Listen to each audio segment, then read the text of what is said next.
country's largest counties now securing a universal basic income program where low-income households are guaranteed monthly payments. Fox Business's Kelly Saberi is live from Chicago, where this program is unfolding after a lot of public discourse over this decision. Kelly. Good morning, Cheryl. This is what we know so far. $7.5 million will go towards this program, but who qualifies, how much the payments will be, and what recipients can spend this money on are still up in the air. The group Economic Security Illinois says almost all of the participants use these payments of Cook County's 2022 pilot program for their basic necessities. Cook County once had the nation's largest such program, using money from the American Rescue Plan Act. For 2 years, monthly payments of $500 were given to 3,250 households, no strings attached.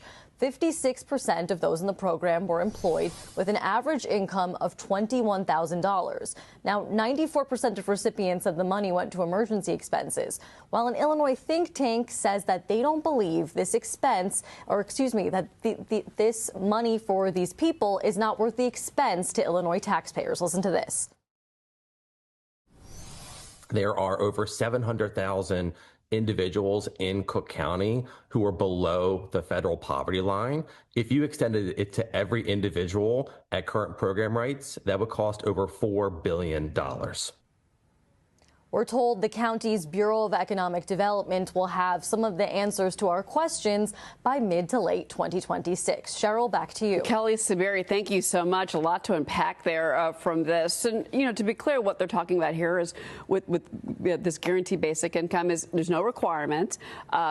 Which is different from universal income, which goes to everybody. But we've seen this in Los Angeles, Chicago, where we just came from, Denver, San Francisco, Houston. You know, many critics say this is nothing more than an extension of welfare benefits, and that you disenfranchise people from going out and seeking meaningful employment. It is not, it's a handout, not a hand up. Exactly. And this is exactly the progressive strategy is they'll put something out there that makes you dependent on the government, and then they'll go back and say, well, why would you possibly oppose giving poor people money, right? Mm-hmm. They frame it this perfect way. They do the same thing covering up socialism on all sorts of issues. I mean, you look at the Green New Deal, which I refer to as watermelon policy, where it's green on the outside and it's red on the inside, because it's really just socialism.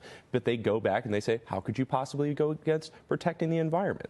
Meanwhile, it's easier to build things in America that are cleaner and better than the Chinese that, you know, conveniently these folks don't talk about. But that's how they continue to cover up their socialist goals, is by framing it in the most positive way possible. That it's humane, and right. There's something wrong with you if you don't agree. Yeah, right. Exactly. Yeah. And then hiding the fact that it makes people dependent, which is as inhumane as it gets. But that is unfortunately whether it's SNAP or it's welfare assistance or it's housing assistance, I mean, that's what ends up